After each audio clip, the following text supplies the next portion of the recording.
But what if your past held the truth no one ever asked for? What if everything they mocked was the very thing that once saved your life? Last week, my daughter told me I dwell on the past.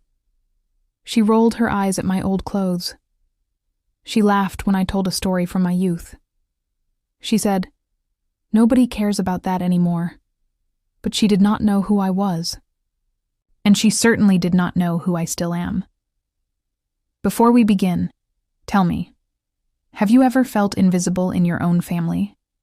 Have you ever been underestimated by the very people you love most? If you have, then this story is for you. Take a deep breath. You are not alone. And if this story touches your heart, I hope you will stay with me, because tomorrow, I have saved something truly special just for you. I woke up just like I always do. The sunlight came through the curtains in soft lines across my bedroom floor. The air was quiet. Only the birds outside filled the silence. I lay there for a moment and listened. This was my time, before the world started talking. My house is not big, it is not new, but it is mine. Every corner of it holds a memory. The kitchen still smells like cinnamon because I bake almost every morning. The hallway walls have pictures from when my children were small. Their tiny faces frozen in time. Their smiles untouched by the years. I live alone now. That is not something I say with sadness. It is just the truth. My name is Eleanor. I am 61 years old. I have 2 children. A son, Matthew, who lives in Oregon with his wife and 2 boys. And a daughter, Julia, who lives only 15 minutes away. But she is always busy. They both grew up fast. One minute they were asking me for bedtime stories. The next, they were asking for car keys. Then came college, marriages, jobs. Life moved on. And I stayed here. I like the quiet. I like the space. My days follow a rhythm. In the mornings, I stretch, brush my hair, and open every window. I like to feel the air change inside the house. Then I make my tea. Not coffee. Tea. English breakfast, strong with a bit of honey. While the kettle boils, I water my plants. I talk to them sometimes. Not because I expect them to talk back, but because I believe everything living needs to feel seen. After tea, I read the newspaper. I still get the real kind, the kind you can fold in your hands and spill crumbs on. I spend most of my afternoons in the garden. It is not perfect, but it is alive. Roses, lavender, and a stubborn old magnolia tree that only blooms when it feels like it. I keep a bench under that tree. Sometimes I sit there and just listen to the wind. Some neighbors wave when they walk by. Some stop to chat. They always ask the same things. How are the grandkids? Do your children visit often? And I always smile. They are fine, I say. They are busy, I say. But the truth is harder. Julia used to visit once a week. Lately, it has been once a month, sometimes less. Matthew calls on holidays. His sons barely remember my name. Still, I do not complain. I raised them to be strong. I raised them to chase their dreams. And they did. I just did not think their dreams would take them so far from me. In the evenings, I watch old movies. The kind with slow music and softer voices. I cook for one, but I always set the table like I am expecting someone. It just feels better that way. My daughter says I live in the past. She says I do not keep up. She rolls her eyes when I mention a song from the 80s, or when I wear my old leather jacket. She laughs and says, "That is not in style anymore." But that jacket? That jacket was once on a magazine cover. She does not know that. Nobody asks about who I was before I became mom. Nobody wants to know about the nights I stayed up sewing under a desk lamp, the deals I made with fashion houses, the clients who cried when they wore something I made just for them. To them, I am just old. Still, I smile. I keep smiling. Because if there is one thing I have learned, it is that truth always waits. It waits quietly, like a seed in the soil. And when the time is right, it grows. Right now, everything seems calm, but something inside me knows. This is just the beginning. It was a Sunday morning when I first noticed it. The sun was out, the birds were singing, and everything felt normal. I had just finished watering the garden. I was wearing my wide sun hat and my oldest pair of gloves. The roses were looking strong this year. I stood for a moment, admiring the red blooms, when I heard the gate open. It was Julia. She did not call or text first, which surprised me. She always sends a message, even if she is just passing by. But this time, she simply walked in, holding her phone in one hand and a takeaway coffee in the other. "Hi, Mom," she said. She kissed my cheek, but her eyes were elsewhere. "Hello, Julia," I said gently. "You are up early." She nodded. "Busy day. I just came by to drop something off." There was a tightness in her voice. Not anger, not stress, just distance. She followed me into the kitchen. I poured her a glass of water, but she waved it away. "I cannot stay long," she said. "I have an appointment, then lunch with clients." I smiled politely. "Of course, that is fine." She reached into her handbag and pulled out a small brown envelope. She placed it on the counter between us. "What is this?" I asked. "Just some old paperwork. You left some things at the apartment years ago. I found them while cleaning." I opened the envelope.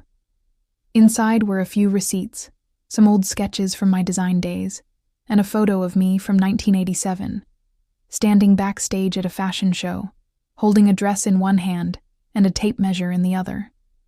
I was smiling, confident, alive. "You kept these?" I asked. Julia shrugged. "Not really. They were just in a box. I almost threw them out." My fingers traced the edges of the photo. That moment in time had meant so much to me, but to her, it was just old paper. She looked around the kitchen. "You should update this place. The tiles are so retro." I laughed lightly. "They were top of the line in 1992. She smirked. "Exactly." Her words stung a little, not because of what she said, but how she said it. Like everything I loved was something to be embarrassed about. She finished her coffee in one long sip. "Anyway, I have to go." I walked her to the door. As she stepped outside, she turned and added, "Oh, and please do not post anything on social media about me this week. I have clients watching. I need to look professional." I was surprised. "I only shared a photo of your birthday cake last time." She nodded. "Yes, and it had me in a hoodie with no makeup. It is not a good look." I opened my mouth to respond, but nothing came out. She waved quickly and left. No hug this time. No goodbye. Just gone. I stood in the doorway for a while. The sun was still shining, but it felt colder now. Later that evening, I sat with the photo she had brought me. I looked at that younger version of myself. I remembered the sound of applause, the feel of silk fabric in my hands, the clients whispering my name with awe. I remembered who I was, and then I remembered how my daughter looked at me that morning, like I was just some old woman with no understanding of the world she lives in. She did not see me. Not really. I looked around my house, the furniture I chose, the books I read, the designs I once dreamed. All of it still here. All of it full of meaning. But suddenly, it felt like none of it mattered to her. That night, I could not sleep. Not because of anything she said directly, but because of what I felt in the silence between her words. There was a wall growing between us, and I did not know why. but I could feel something changing. The next few days felt different. I tried to go about my usual routine, open the windows, make my tea, check on the garden, but something had shifted. I kept hearing Julia's voice in my mind. You should update this place. Please do not post anything about me. It is not a good look. Her words were not cruel, but they were not kind either. I kept wondering if I had done something wrong. I looked around my kitchen and suddenly saw it through her eyes. The old tiles, the fading curtains, the chipped mug I used every morning. Had I really become someone my daughter was embarrassed of? I sat at the table, the morning light soft across the floor, and stared at the envelope she had brought. I took the photo out again, the one of me backstage, holding that dress. I remembered how proud I was of that moment. But now, that pride felt far away. I picked up the phone and thought about calling her. I wanted to ask, "Are you angry with me? Or, have I changed in your eyes?" But I stopped myself. I knew she would just say she was busy. Instead, I called my friend Marianne. Marianne and I have known each other for over 30 years. She lives 2 blocks away. We used to sew together when our children were small. She always knew how to listen. She picked up after 2 rings. "Eleanor," she said with warmth, "are you coming over for lunch this week?" "I do not know," I said quietly. "I feel off." She paused. "Tell me." So I told her everything. Julia's visit, the photo, the words, the feeling in my chest that I could not quite name. Marianne listened without interrupting. When I finished, she sighed. "That girl is lucky to have you," she said, "but she forgets who you are." "Maybe I forgot too," I said. "No," Marianne said firmly. "You just started believing what she sees, but that is not the whole story." Her words stayed with me. That evening I went to the attic. I had not been up there in years. The air was dusty, and the light bulb flickered, but the boxes were still there. I opened the first one carefully. Inside were old sketchbooks, fabric samples, photos, and letters. Some were from clients, some from designers I used to work with. One letter stopped me. It was handwritten, folded neatly in an envelope with my name on it. "Dear Eleanor, thank you for creating the dress that made me feel like I was more than a body. You gave me confidence I did not know I had. I will never forget that night. I hope you never stop designing. With love." Angela sat on the floor and read it again and again. I had forgotten about Angela. She had lost her hair during treatment. She wanted something beautiful, something soft. I made her a blue velvet gown with long sleeves and a high collar. She cried when she saw it. I remembered that moment like it was yesterday. So why did I feel so invisible now? I carried the letter downstairs and placed it next to the photo. I wanted to remind myself that I had once done something that mattered. That night I did not sleep much. I kept turning her words over in my mind. It is not a good look. Please, do not post about me. You live in the past. But is the past something to hide from, or is it something to honor? I was confused, not just by Julia's words, but by how they made me feel. I had always thought I raised my children with love, with care, with pride. But now I wondered if they ever truly knew me beyond the meals, the homework help, the bedtime stories. Did they ever see the woman I was before I became mom? Or had I hidden that part of myself so well that even I had forgotten? I looked around the room. Nothing had changed, but everything felt different.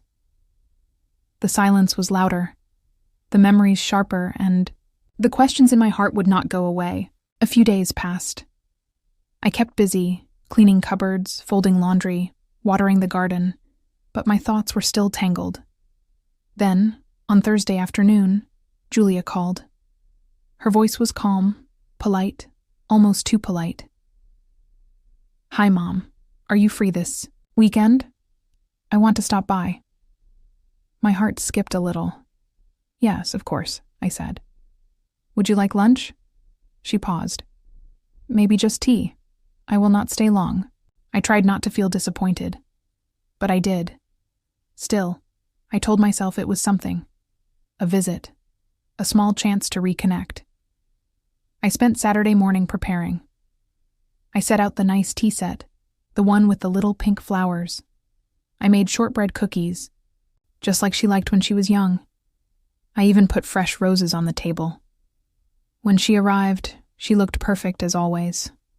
Stylish dress, hair pulled back, not a single crease on her blouse. Hi, Mom, she said with a smile. Wow, it smells like my childhood in here. That made me laugh. I used real butter this time. She sat down, and for a few moments, we just talked. Light things, the weather, her schedule, her dog's new collar. I nodded and smiled. But inside, I kept waiting for something deeper. Then she reached into her bag. I brought something for you, she said. She pulled out a brochure and placed it on the table. The cover said, Modern Interiors, Transform Your Space. I thought of you, she said. You know, maybe we can do something with the house. Update the kitchen, change the curtains, add better lighting. I can help you plan it. My heart sank a little, not because it was a bad idea, but because I had hoped she wanted to visit me, not fix me. Still, I smiled. That is kind of you. She looked encouraged. I can bring over some fabric samples next week. I have a friend who does remodeling. We can make this place really fresh. I looked around the room, the same kitchen where I taught her how to bake, where we danced during storms, where we cried when her father passed. I like this place the way it is, I said softly. She blinked. Yes, but it is outdated. It is home, I said. There was a pause. She looked down at her tea. I could feel the distance between us again. Then she looked up and said, I do not mean to hurt your feelings. I just think you hold on to the past too much. You always talk about things from 20, 30 years ago. Sometimes it feels like you live there instead of here. Her words landed quietly.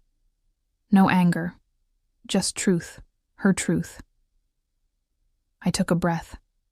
I remember the past because it is part of me, I said. It shaped me. It gave me meaning. I do not live there, Julia. I live here. But I carry those memories with me. She said nothing. Then I asked the question I had held back for days. Do I embarrass you? She looked shocked. What? No, of course not. Because sometimes, I said gently, it feels that way. Julia looked down again. Her fingers tapped the edge of her cup. I just want you to be happy, she said. And sometimes I do not understand you. That is all. I reached across the table and placed my hand over hers. I want to understand you too, I said, but I need you to see me, not just as your mother, but as a whole person. For a moment, her eyes softened. Something passed between us. Not a full understanding, but maybe a beginning. She squeezed my hand. I will try, she said, and I believed her. Maybe it would take time. Maybe she would never see all the layers of who I once was. But in that moment, I chose to trust her, because sometimes love means reaching across the silence, even when you are afraid, even when it hurts. I poured her another cup of tea. She smiled. We sat there quietly, side by side, and for the first time in a long while, I felt a little hope. It was the following Tuesday when I received the message. I was sitting in the sunroom, sipping my coffee, and watching the rain fall softly against the windows. The sky was gray, and the wind carried that familiar scent of wet leaves and old memories. That was when my phone buzzed. It was a text message from Lisa. Lisa had been my friend for over 20 years. We met when our children were in the same kindergarten class. She'd always been honest with me, sometimes too honest. But that was why I trusted her. The message read, "Margaret, I need to tell you something. Please call me when you are alone." My heart jumped. I set down my cup and stared at the screen. I could feel that strange tension again, the one that had been building ever since Julia's first visit. I called her immediately. She picked up after one ring. "Hi," I said. "Is everything all right?" There was a pause. "Margaret, I do not know how to say this, but I think you should know." My voice was steady, but my hands were cold. "Go ahead." She hesitated again. "Last week, I had dinner with one of the women from my book club. Her daughter works at a real estate agency. They were talking about possible sales in the neighborhood, and your name came up." I sat up straighter. "My name?" "Yes," Lisa said. "Apparently, Julia has been asking around, quietly, about the value of your house, about how quickly it could sell. She did not say it directly, but it sounded like she was planning something." I felt a wave of confusion. That cannot be right. Julia never mentioned anything like that to me. "I know," Lisa replied. "That is why I wanted to tell you. I thought maybe she talked to you first. Maybe it was a shared decision. But now I see she did not." I could not speak for a moment. I felt the warmth leave the room. "Thank you," I said at last. "I truly appreciate your honesty." "I hope I am wrong," Lisa said gently. "But please, just be careful." After we hung up, I sat in silence. My thoughts raced, but I could not catch a single one. Had Julia really done that without telling me? It was hard to believe. She had just visited. We had shared tea. She had smiled at me. She had promised to try. But now, the brochure made sense. The comments about the house being outdated. The sudden interest in remodeling. Was it about love or control? I walked into the kitchen and looked around. Every chair, every curtain, every spoon held a memory. I had built this life piece by piece. I could not imagine someone else living here. And more than that, I could not imagine my daughter making plans without me. I felt something in my chest. Not quite pain, not quite anger. Something sharp, something new. Betrayal. It is a quiet kind of heartbreak. The kind that does not scream. It just sits there, heavy and cold. Later that evening, I went for a walk. I needed air. I needed space. As I walked through the neighborhood, I looked at the houses around me. I had lived here for over 30 years. I knew who had planted each tree. I knew which roofs had leaked and which windows had stories behind them. This was not just my street. It was my timeline. I remembered Julia as a child, riding her bike, picking dandelions, skipping down the path to school. She once said this neighborhood felt like a storybook, and now she wanted to close the book. I returned home just after sunset. The house felt still. I sat by the window again and watched the rain continue to fall. I thought about Lisa's warning, and I knew, deep in my heart, that something was changing. Not just between Julia and me, but within me too. A part of me wanted to ignore it, to trust blindly, to believe that there was no harm in her actions. But another part, quieter, wiser, told me to pay attention. Because when someone starts making decisions about your life without you, that is not love. That is a warning. The next morning, I woke up earlier than usual. The house was silent except for the ticking of the clock above the fireplace. I made myself a cup of tea, the same way I always had, and sat in my favorite chair. The cushions had become soft over the years, molded perfectly to the shape of my body. It was a place that had always made me feel safe. But that morning, it did not. I kept thinking about Lisa's call, about her voice, her hesitation, her concern. Still, I told myself she must have misunderstood. Julia was my daughter. She would not make plans behind my back. She would not do something so calculated. I kept repeating those words to myself like a prayer. I turned on the radio, hoping the soft classical music would distract me. I opened the newspaper, but I could not read a single line. My eyes moved over the words, but none of them settled in my mind. I tried to stay busy. I did laundry. I wiped the counters. I cleaned the hallway mirror, even though it was already spotless. But every time I walked past the living room shelf and saw the family photos, I felt that strange ache again. There was a picture of Julia when she was 8, holding a chocolate cake we had baked together. Her smile was real back then, wide and innocent. I wondered where that little girl had gone. The doorbell rang around noon. It was a delivery, a package from Julia. Inside was a small box with a note. "For the living room," it said in her handwriting. I thought this would help modernize the space. I opened the box and pulled out a sleek silver clock. It was modern and stylish, but it did not belong in my home. Still, I placed it on the mantel. I stared at it.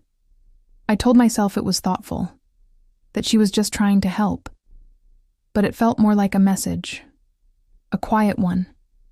Time for change. I laughed a little to myself, a dry, lonely sound.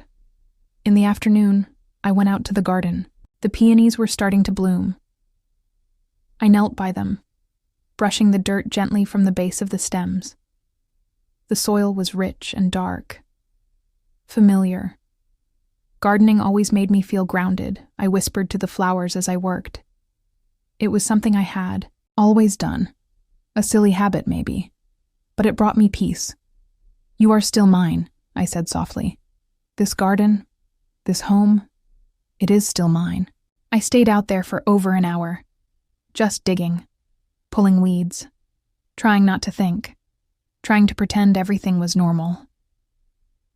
That night, I made my favorite dinner, chicken with rosemary and lemon.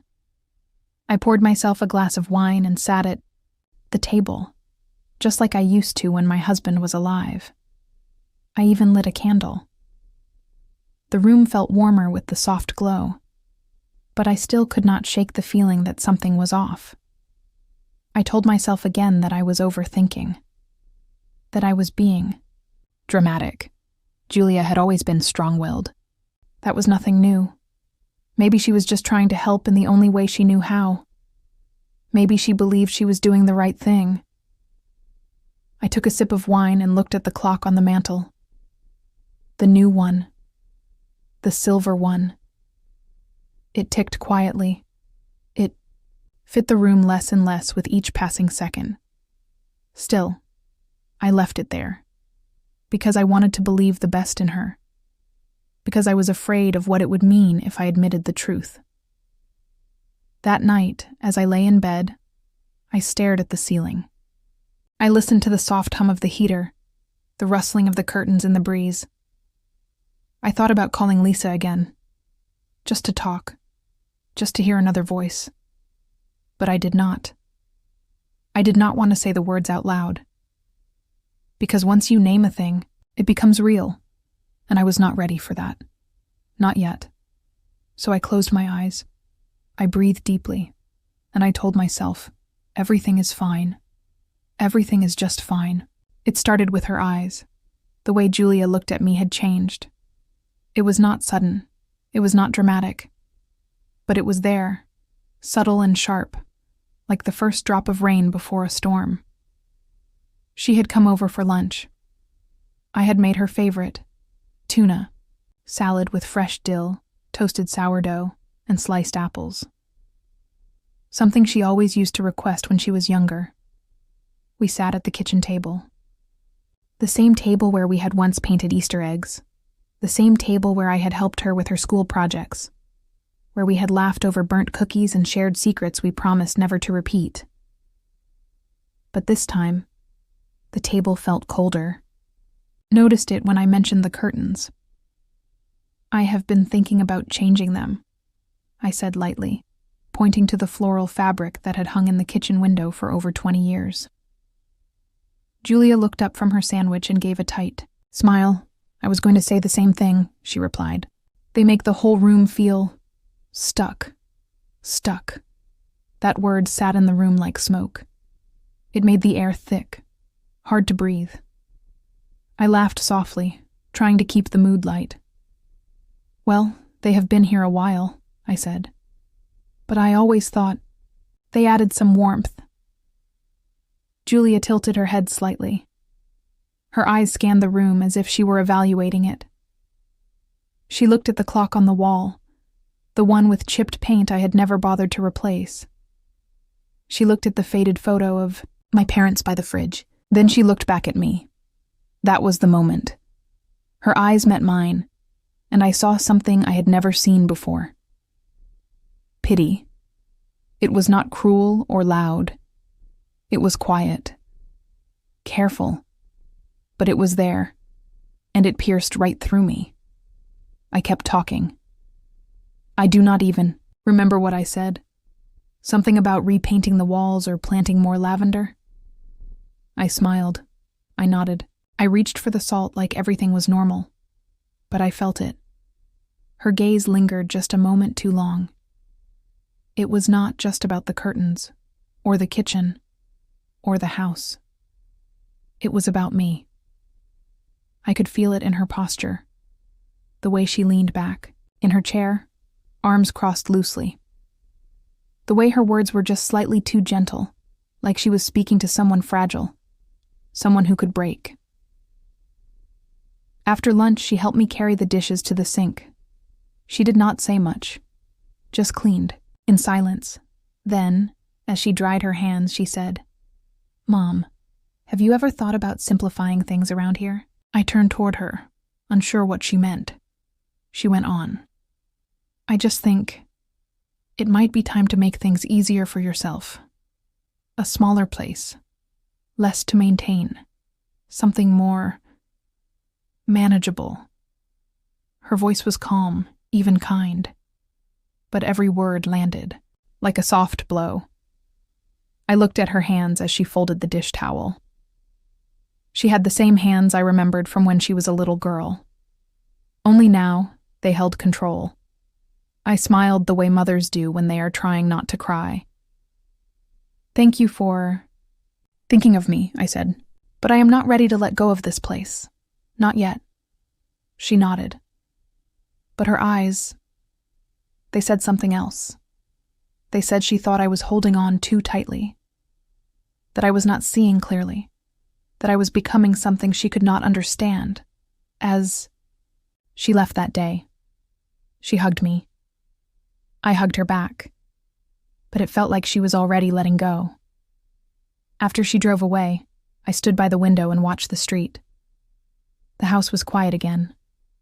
The kitchen still smelled like dill and apples, and I kept thinking about that look, the way her eyes had scanned my world and found it lacking, the way she had looked at me, not as her mother, not as a woman with history and pride, but as someone outdated, in need of fixing, in need of change. I whispered to the empty room. I am still me, but even I could hear the doubt in my voice. The question had been living inside me for days. It sat in my chest like a stone, heavy, cold, unmovable. After Julia left that day, I could not stop thinking about her tone, her eyes, her careful silence. She had not said anything cruel, but something had shifted. It was in the way she spoke, the way she paused before each sentence, as if choosing her words like a doctor delivering bad news.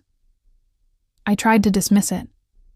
I told myself she was tired, that she had simply been trying to help, that she meant well. But the feeling would not leave. Every corner of my home began to echo her gaze. The chipped paint, the old calendar, the books stacked neatly on the shelf. I saw everything through her eyes now, and I hated it. I woke up 3 mornings later, made a pot of coffee, and sat quietly at the table. I stared at my phone. I told myself I would not call her, that I had no reason to. But then I heard my voice. "Julia," I said when she picked up. "Do you have time to come over later this afternoon?" There was a pause. Then, "Sure, Mom. Is everything all right?" "Yes," I said quickly. I would like to talk." That afternoon, she arrived in her usual quiet way. She brought me lemon tea from that little shop she liked, and she placed it on the table like an offering. I did not smile. I did not touch the cup. I sat down across from her and folded my hands in front of me. "Julia," I began softly, "I have to ask you something, and I want you to tell me the truth." Her eyes widened, but she nodded. "Of course." I took a deep breath. "Do you think I am stuck?" She blinked. "What do you mean?" "You used that word the other day, about the curtains. But I felt like you were not just talking about fabric." She looked down at her tea. Her fingers tightened around the cup. I waited. "I was just trying to help," she said finally. "I did not mean anything bad." "But do you think that I am stuck in the past?" She sighed. Her voice was low when she answered. "Sometimes, yes." I nodded slowly, even though the words sliced through me like glass. "Go on," I said. "You have not changed anything in this house for decades, Mom. You still have cassette tapes in the living room. You wear clothes from when I was in middle school. You talk about the past more than the present." She was not being cruel. I knew that. But her words landed hard. "I am proud of my past," I said. "It was not perfect, but it made me who I am." "I know that," she said, "but you never talk about what you want now, or who you are becoming." Her voice trembled slightly, and she looked at me with eyes full of something more complicated than pity. It was fear. Maybe sadness, maybe both. "You are the strongest woman I know," she said. "But lately, I do not know how to reach you." I looked down at the table. The wood had faded in the sunlight, but it still held every memory we had ever made here. Every late-night snack, every school project, every Christmas breakfast. And I realized something. She was not wrong, but she was not entirely right either. I looked back up at her. "I am not broken," I said gently, "and I am not lost. I may carry the past with me, but I do not live there, not all the time." She nodded, her eyes filling with tears. "I just miss knowing how to talk to you," she whispered. There it was, the truth beneath the question, not just about curtains or old stories, but about distance, about how people drift even when they love each other. I reached across the table and placed my hand on hers. "I am still your mother," I said, "but I am also a woman with a story, one you might not fully know yet." She squeezed my hand, and in that small moment, something softened between us. But the stone in my chest did not disappear, because now I had opened the door, and I knew, soon, I would have to show her the whole truth. After our conversation, my mind became a restless ocean. Thoughts crashed like waves I could not control. I tried to focus on small tasks around the house, but they slipped away as soon as I began. My heart beat faster when I was alone. The silence grew loud. I sat by the window many times, watching the world move while I felt stuck inside.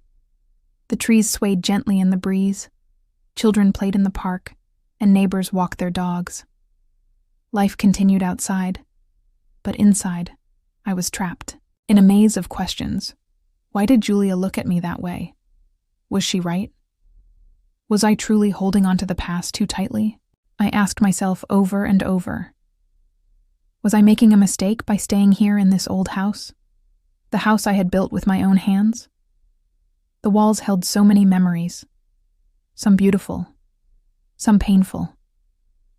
I remembered the days when Julia was a little girl. She ran through these rooms laughing, her tiny feet making soft thuds on the wooden floor. I could still hear her voice echo in my mind, calling for me from the kitchen or the backyard. Those moments seemed so distant now, like a dream fading at dawn. My nights were the hardest. Sleep came reluctantly. When I closed my eyes, images of Julia's face appeared. Not angry or disappointed, but worried.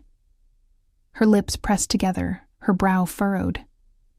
She looked like she wanted to help me, but she did not know how. It hurt more than I expected. I began writing in a small notebook I kept by my bed. I wrote everything, the feelings I could not say out loud, the fears I tried to hide. Writing helped me breathe. It gave shape to my thoughts and made the darkness less heavy. But even with the pen in my hand, the questions remained. What was the truth she wanted me to see? Was it time to let go? To move on? To become someone new? One morning, I found myself walking to the old photo album on the shelf. I opened it carefully. The pages were filled with pictures of the past, smiling, faces, birthday cakes, school plays, Julia's first day of kindergarten, her graduation, the family vacations. Each photo told a story. I traced my finger over a picture of Julia holding my hand. She was small and bright-eyed, full of hope. I felt a sudden ache. How did we drift so far apart? I closed the album and took a deep breath. The past was not a place to hide. It was a foundation. But maybe it was time to build something new on top of it. The days passed slowly. I tried to distract myself with gardening and cooking. Sometimes I called old friends or read books. But my mind always returned to that quiet pain inside. I wondered what Julia thought when she looked at me now. Did she see the woman who raised her? Or only the one stuck in old memories? The hardest part was the silence between us. We spoke more, but the words were careful, measured. We both seemed afraid to cross invisible lines. One afternoon, I sat, alone in the living room, the rain tapping gently on the window. The soft sound comforted me. I wrapped a blanket around my shoulders and allowed myself to cry. Not for anger or regret, but for the loss I felt growing between us. I knew that healing would not be quick, that trust takes time to rebuild. But I also knew I wanted to try, to find a way back to the daughter I loved, to be a mother she could understand. That night, I made a decision. I would not run from the past or hide behind it. I would face it, with courage, with hope. Because sometimes, the hardest part is the waiting, the quiet moments when you wonder if the storm will ever end. But storms do end, and when they do, the air feels clearer. The light shines brighter. I could not stop thinking. But maybe that was the first step toward something new. The rain had been falling softly all afternoon. It was one of those days when the sky felt heavy, as if it carried the weight of every sadness and worry inside me. I sat by the window, watching the drops race each other down the glass, each one finding its own path. The quiet rhythm of the rain matched the slow ache in my heart. I felt a pain that was not loud or angry. It was quiet, deep inside, like a soft bruise that would not heal. It was the kind of pain that does not need words. It simply exists. I thought about Julia, about the distance growing between us, about the things we did not say. about the look in her eyes the last time she visited. I wondered if she was hurting too, or if she had already moved on. The house was still, except for the ticking of the old clock on the wall. Each tick seemed to mark a moment I could not get back. Moments lost in silence. I closed my eyes and let my mind drift back to happier times, to the days when Julia was small and full of laughter, when the house smelled of freshly baked cookies and warm bread, when life felt simple and love was easy to show. But now those memories were like fragile glass, beautiful but easily broken. I felt the weight of regret pressing down on me. Regret for the things I had said, the things I had not said, for the times I had chosen silence over conversation, for the moments I had held on to the past instead of reaching for the future. I wiped a tear from my cheek. I did not want to cry, but sometimes the pain found its way through anyway. It was a reminder that I was still alive, that I still cared. The rain continued to fall, soft and steady. It was as if the sky was sharing my sadness, crying with me in silence. I thought about how life can be like this sometimes. Not full of loud storms, but gentle rains that soak into your soul slowly, making you feel tired and small. I wrapped my arms around myself, trying to hold in the ache. But pain has a way of moving through you, no matter how tightly you try to keep it inside. I remembered the advice of a friend who once told me that it is okay to feel pain, that it is part of healing, that ignoring it only makes it stronger. So I let myself feel. I let the tears fall quietly. I let the silence fill the room. And in that silence, I found a small kind of peace. Because pain, even quiet pain, can teach us things. It can show us what matters. It can remind us of who we are. I stayed by the window until the rain stopped and the sky began to clear. A single ray of sunlight broke through the clouds and warmed my face. It was a small light in the darkness, but it was enough.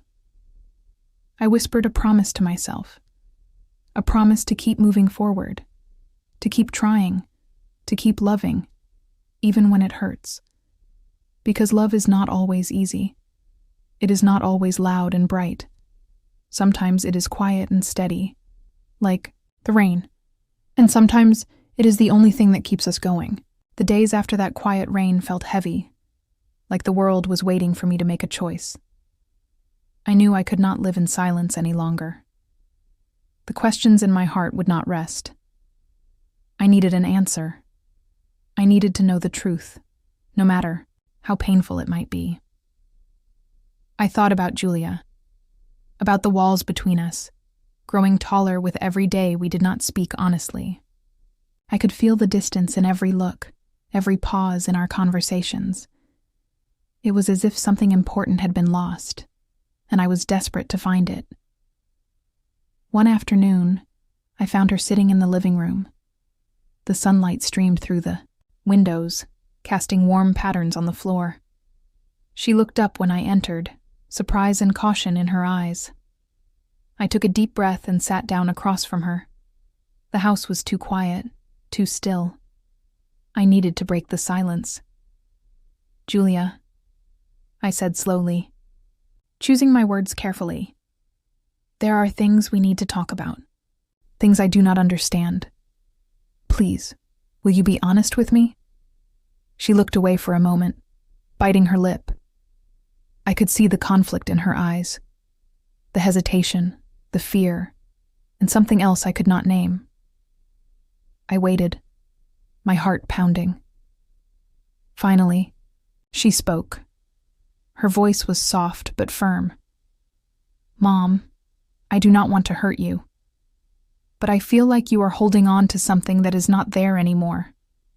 The past, your memories, they keep you stuck. I want us to move forward, but you keep looking back." Her words hit me harder than I expected. She was not angry, only truthful. And that truth was painful. "I am not stuck," I replied, my voice trembling. "I am trying to understand, to find my way. But I cannot do that without knowing what really happened between us. Why you pulled away." She looked down, her fingers twisting in her lap. Then, with a deep breath, she met my eyes again. "There are things I have not told you. Things I was afraid to say. I thought it would only cause more pain." The room seemed to hold its breath. "Please," I whispered. "Tell me. I need to know." For a long moment, Julia was silent. Then she began to speak, slowly and carefully. She told me about her struggles, her fears, and the doubts she had kept hidden. She spoke of mistakes and misunderstandings, of hurt feelings and unspoken words. As she spoke, I felt a mixture of emotions, sadness, relief, and a strange hope. It was not easy to hear, but it was honest, and honesty was what we both needed. When she finished, I reached out and took her hand. It was warm and real. "Thank you," I said quietly, "for trusting me with your truth. I know it is not easy." She nodded, tears shining in her eyes. "I want us to heal," she said. "But we have to be honest with each other. No more secrets." I agreed. It was a promise we both needed to make, a step toward mending the broken parts. That evening, as I lay in bed, I felt a strange calm. The storm inside me was not gone, but it had shifted. The pain was still there, but now it was mixed with something new, a flicker of hope. I realized that needing an answer was not just about finding the truth. It was about facing it, about opening the door to healing, even when it felt scary. The road ahead would not be easy, but for the first time in a long time, I felt ready to walk it. Because sometimes, the hardest step is simply asking the question and saying, "I need an answer." The truth came slowly, like dawn breaking over a dark horizon. After Julia's words, I began to see things more clearly. The confusion that had clouded my mind started to lift, revealing a reality I had not fully faced before. I finally understood. For years, I had carried a story in my heart, a story shaped by pain, memories, and unanswered questions. I had thought I knew the reasons for the distance between Julia and me. I believed that if only she would open up, everything would be different. But now, I realized the story I held was only part of the truth. One afternoon, I sat alone in my favorite chair, the soft light of the late afternoon casting long shadows across the room. I held an old photo album in my hands. The pages were worn, filled with pictures of happier times. Julia's smiling face looked back at me, innocent and bright. I traced the edges of the photographs with my finger, feeling the weight of those years. And then it hit me. The moments I had missed. The signs I had not seen. I understood now that Julia's silence was not only about me. It was about her own struggles, fears, and pain. She had been carrying her own burdens in silence, afraid to share them with me or anyone else. I thought about the times she had withdrawn, the cold distance that sometimes replaced her warmth. I remembered the nights when she seemed troubled, but said nothing. The signs were there, but I had been too caught up in my own hurt to notice. The realization was painful, but it also brought a sense of relief. Understanding meant that I could begin to heal in a deeper way. It meant that I could let go of blame, not just of Julia, but of myself. I realized that love is not always enough to fix everything. Sometimes, people need time and space to find their own way. Sometimes, the wounds run deeper than we imagine. That evening, I wrote in my journal. Writing had always been a way for me to process my emotions, to make sense of the chaos inside. Finally understand, I wrote.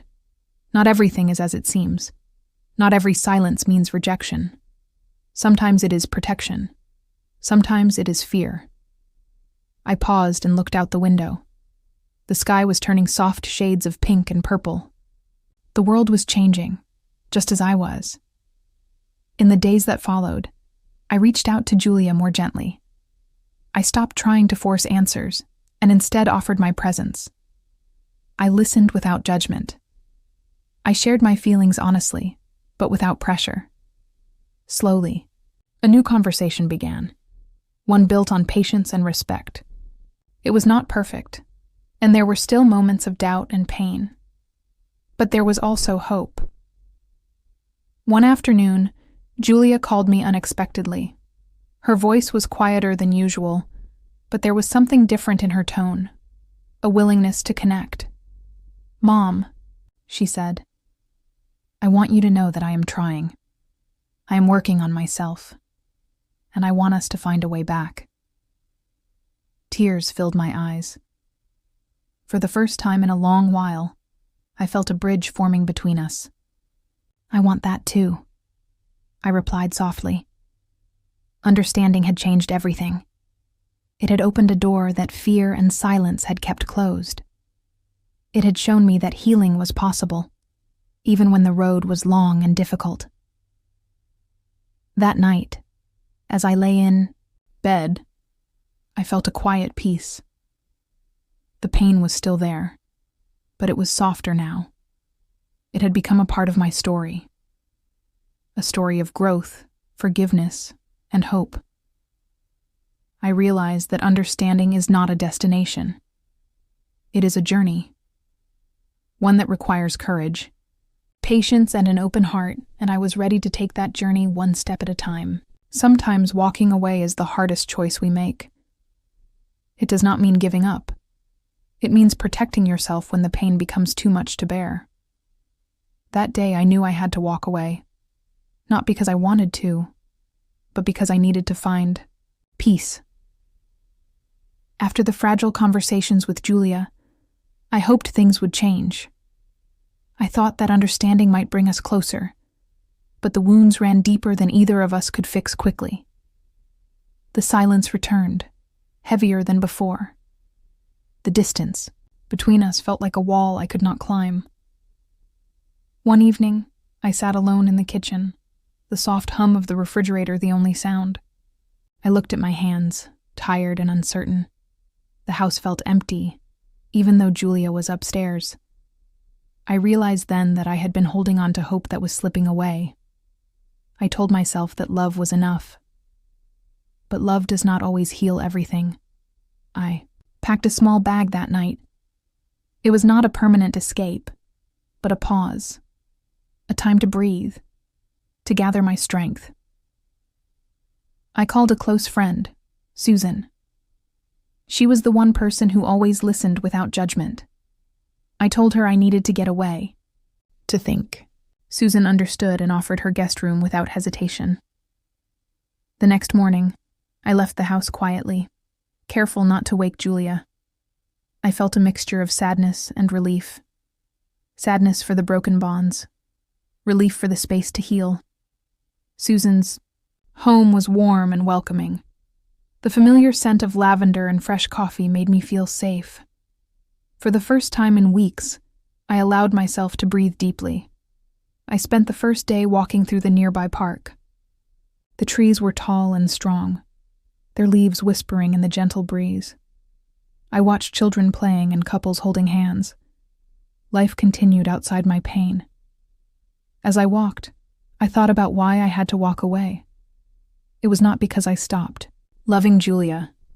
It was because I needed to love myself enough to protect my heart. The nights were the hardest. I missed the familiar sounds of home, the creak of the floorboards, the distant hum of the city. I missed the hope that things could be different. But I knew I could not stay where my soul felt broken. Walking away was a way to say to myself, "You matter. Your peace matters." I called Julia once, but she did not answer. I left a message, telling her that I loved her and that I hoped we could find a way to heal. I did not expect a reply. I only wanted her to know. During those quiet days, I journaled often. I wrote about my feelings, my fears, and my hopes. Writing helped me face the pain instead of hiding from it. I also began to reflect on my own past, the mistakes I had made, the dreams I had let go. I realized that walking away was part of a bigger journey, a journey of rediscovering who I was beneath the hurt. One afternoon, Susan brought me a cup of tea and sat beside me. We talked about life, about family, about the strength it takes to make hard choices. "You are not running away," she said gently. "You are choosing to protect yourself. That is brave." Her words gave me comfort. I realized that walking away was not a failure. It was a step toward healing. After a week, I felt stronger. The ache in my heart had softened. I knew I could return home, but on my terms. When I finally walked through my front door again, I felt different. The house was the same, but I was not. I had grown. I had learned that sometimes the best way to love someone else is to love yourself first. Julia. And I did not speak much at first. The silence remained, but it was less heavy. It was filled with space to breathe, to heal, to hope. Walking away had been painful, but it had given me something precious, the chance to find my own strength. I knew the road ahead would still be difficult, but I was no longer afraid, because I had taken the first step, the step to walk away when I needed to. And sometimes, that is how healing begins. Walking away did not make the pain disappear. It stayed with me like a quiet shadow, following me through every moment. I had hoped that time and distance would heal the hurt faster, but pain is not so simple. It is patient. It waits. After I returned home, the house felt both familiar and strange. Julia's room was the same, with the posters and books she loved, but the silence between us was louder than ever. I tried to fill the emptiness with routines, cleaning, cooking, reading, but nothing could cover the ache inside.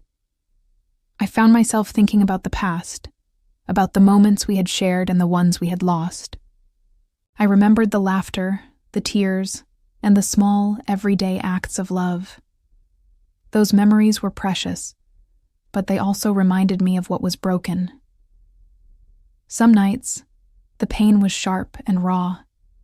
I would lie awake, staring at the ceiling, unable to quiet my thoughts. I wondered if Julia felt the same way. Did she miss me? Did she regret the distance between us? Or was she too hurt to reach out? I tried to be strong, but there were moments when the sadness overwhelmed me. I cried in silence, afraid that anyone might hear. Tears were my secret companions, washing away some of the sorrow, but never all of it. The pain stayed even when I was busy. At work, I found it harder to focus. I was distracted by the questions that had no answers. The uncertainty of our relationship made every task feel heavier. Sometimes friends would ask how I was doing. I would smile and say I was fine. It was easier than explaining the complicated feelings I carried. How could I tell them that I was grieving the loss of a connection that still mattered deeply?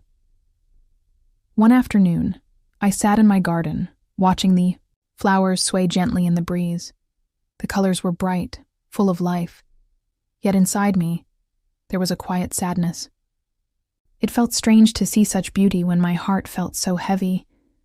I realized then that pain is a part of life. It is not something to fear or avoid. It is a teacher, showing us what we value most. My pain was a sign of love that had not disappeared, even in the hardest moments, but love alone could not erase the hurt. I had to learn to live with the pain, to carry it without letting it define me. That was the challenge. I found small ways to cope. I began to meditate each morning, focusing on my breath and the present moment. It helped me find calm in the storm of emotions. I also started to write letters to Julia, not to send, but to express what I could not say aloud. In those letters, I poured out my heart, the anger, the sadness, the hope. Writing was a way to release some of the pain and keep the connection alive, even if it was one-sided. The pain stayed, but it changed over time. It became less like a wound and more like a scar, a reminder of what had been, and what might. Still be. One evening I sat by the window watching the rain fall softly outside. The sound was soothing, a gentle rhythm that matched my slow heartbeat. I thought about the future. I did not know what it held, but I knew I wanted to heal, to find peace. I also knew that healing would take time. It would not happen overnight. It would come in small moments. A kind word, a smile, a step forward. The pain stayed, but so did my strength. I was learning to live with both, to hold space for my feelings without letting them control me. I understood now that pain is not the end of the story. It is part of the journey. It teaches us about resilience, about the power of hope. Even though the pain stayed, I was not alone. I had friends, memories, and the quiet knowledge that I was growing stronger every day, and that gave me the courage to keep going. Sometimes the past feels like a warm blanket, comforting and familiar. It wraps around me in moments when the present feels cold and uncertain. I miss the past, not because I want to go back, but because it reminds me of a time when things were simpler. When love seemed easy, and the future was full of hope. I often find myself looking at old photographs, pictures of Julia as a little girl, smiling with her bright eyes and messy hair. I see moments frozen in time, birthdays, family dinners, vacations. Each photo tells a story of joy and connection. They remind me that there was a time when we were close, when laughter filled our home. I miss those days deeply, the days before the silence, before the misunderstandings that grew like shadows between us. I remember how Julia used to run to me with open arms after school, how we would bake cookies together, her small hands covered in flour. I miss the sound of her laughter echoing through the house, the way her eyes would light up when she shared her dreams. Sometimes I catch myself wishing I could turn back the clock, to hold her a little longer, to say the words I did not say, to listen more carefully. But time moves only forward. The past is a place to visit, not to live in. I also miss the version of myself that I was back then. Younger, perhaps more hopeful, with dreams that seemed endless. I see now how much life has changed me, the challenges, the pain, the growth. I am not the same woman I was 20 years ago. I have learned hard lessons and carried heavy burdens. Yet in those memories, I find a kind of peace. A reminder that love was real, that I was enough, and that the best parts of me are still inside. Missing the past does not mean I am stuck there. It means I am human. It means I feel deeply, and that is a gift. Sometimes, when the memories flood my mind, I write about them. I write letters to my younger self, full of kindness and understanding. I tell her that it is okay to feel lost sometimes, that she is stronger than she knows. I also write letters to Julia, remembering the moments that shaped us. I tell her about the past we shared and the hope I still carry for our future. Missing the past also means missing the family we once were. The close, loving bond that felt unbreakable. It hurts to see how far we have drifted. I try not to blame Julia or myself. I know that relationships are complicated. People change, and sometimes love is not enough to keep us together. Still, the ache remains. It is a quiet longing that visits me in unexpected moments. A song on the radio, the scent of rain, a familiar place. I have learned to hold that ache gently, like a fragile treasure. I allow myself to feel the sadness without judgment. At the same time, I remind myself to be present, to notice the small joys in each day. A cup of warm tea, a kind word from a friend, the beauty of a sunset. Missing the past has taught me to appreciate the present more deeply, to hold what I have with gratitude, even when it is not perfect. I have come to understand that the past and present are connected. The memories shape me, but they do not define me. I still carry the love I had for Julia then, and I carry hope for what may come. Hope that someday we might find our way back to each other, not as we were, but as we are now. Until then, I hold on to the past with a gentle heart. I miss it, yes, but I do not let it keep me from living. Life moves forward, and so must I. Sometimes, when the pain and confusion become too much to bear alone, talking to a friend can be a lifeline. I was fortunate to have someone who listened without judgment, who offered kindness and understanding when I needed it most. Her name is Anna. We have known each other for many years, but our friendship deepened during these difficult times. Anna has a way of making me feel seen, even when I feel invisible. She listens carefully and helps me find clarity in the chaos. One afternoon, feeling heavy with sadness, I called Anna. I did not want to be alone with my thoughts anymore. When she answered, her warm voice was a comfort right away. "I need to talk," I said simply. "I am here." "Tell me everything," she replied. I told her about Julia, the distance growing between us, and the pain that would not fade. I spoke slowly, careful to choose my words, because sometimes it is hard to say what we truly feel. Anna did not interrupt. She let me speak, filling the silence with gentle encouragement.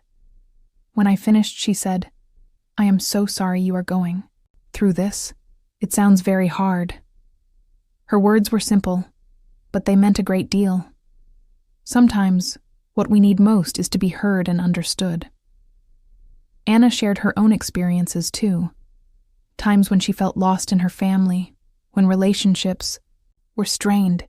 Her honesty made me feel less alone. It reminded me that pain is part of being human, and healing is possible. We talked for hours that day, about hope, about forgiveness, and about the small steps we can take toward peace. Anna encouraged me to be patient with myself, to allow healing to happen naturally. "Trust that you are stronger than you think," she said. "And remember, it is okay to ask for help." That conversation was a turning point for me. It reminded me that I did not have to carry everything by myself. I had a friend who cared, who wanted to support me. After that day, I began to reach out more. I shared my feelings with Anna regularly, and her kindness helped me face the difficult emotions I had been avoiding. Talking to a friend also gave me a new perspective. Sometimes, when we are caught in our own pain, it is hard to see beyond it. Anna's words helped me look at the situation with more clarity and compassion. She helped me understand that Julia's distance was not a reflection of my worth. Sometimes people are dealing with their own struggles, and it is not about us. That was not easy to accept at first. I had spent so much time wondering what I had done wrong, blaming myself for the broken relationship. But Anna's gentle reminders helped me see that relationships are complicated. They require effort from both sides. I could only control my own actions and feelings. Our talks gave me strength to face the next steps. I felt less afraid and more hopeful. I began to imagine a future where healing was possible, even if it looked different than I had hoped. Anna also helped me find practical ways to care for myself. She suggested simple routines: walking outside, journaling, cooking nourishing meals. These small acts of kindness toward myself became lifelines during hard days. Through our friendship, I learned the power of connection. Even when family feels distant, friends can become a chosen family. They can remind us that we are loved and valued. I realized that asking for help is not a sign of weakness. It is a brave step toward healing. Our conversations also inspired me to open up to others. I started to share my story more, to let people see my struggles and my strength. It was scary, but it brought relief. It made me feel less alone. In the quiet moments after talking with Anna, I felt a gentle peace. It was not the absence of pain, but a quiet hope that things could get better. I began to trust myself more, to believe that I could face the challenges ahead with courage. Talking to a friend reminded me that healing is a journey. It is not a straight path, but a winding road with ups and downs. And sometimes the best way forward is to reach out your hand and let someone walk with you. Saying goodbye is one of the hardest things I have ever done. It feels like closing a chapter of my life that I once cherished deeply. But sometimes, saying goodbye is necessary for healing. It is a way to free myself from the pain that holds me back and to make space for something new.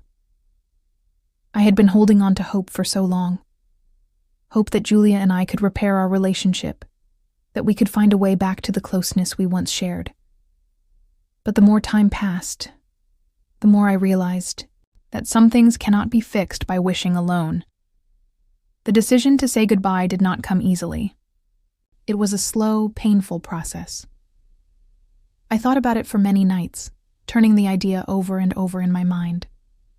I asked myself if I was being too harsh or if I was giving up too soon. But deep inside, I knew that I had to do this for my own well-being. Holding on to a relationship that caused me pain was like carrying a heavy stone in my heart. One afternoon, I sat quietly in my living room, the sunlight filtering through the curtains.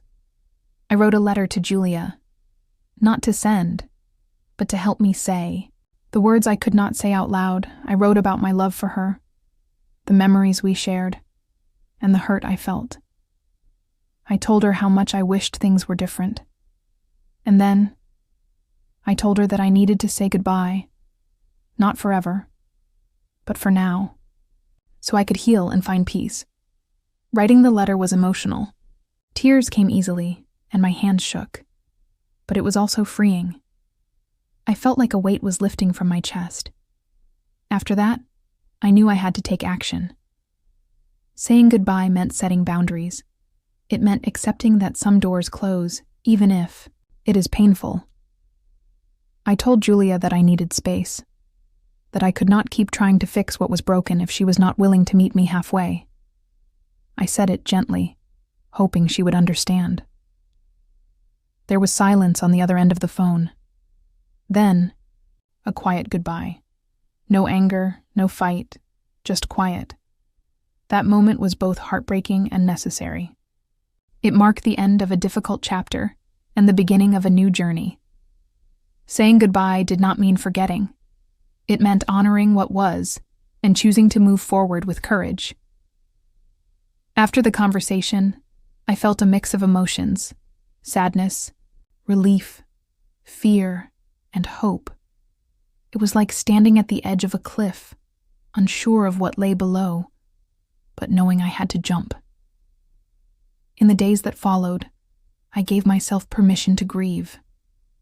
I cried when I needed to, wrote in my journal, and allowed myself quiet moments to reflect.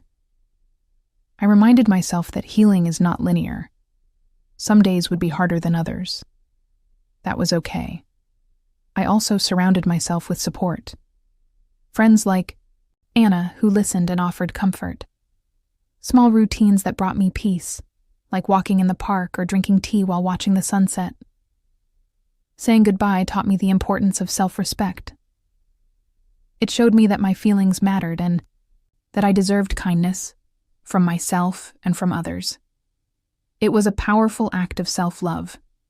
I learned that sometimes holding on hurts more than letting go, and that letting go can open the door to healing and growth.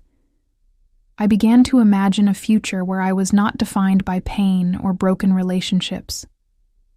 a future where I was whole and free. Saying goodbye was not the end of my story. It was a new beginning, a chance to rebuild and rediscover myself. It gave me strength I did not know I had. Strength to face each day with courage, even when the path was uncertain. I do not know what the future holds with Julia. Maybe one day, we will find our way back to each other in a new way. Or maybe not. But for now, I have chosen to say goodbye, with love and hope. It is not easy. It never will be. But it is necessary, and it is a step toward healing. Being alone can feel like a heavy silence.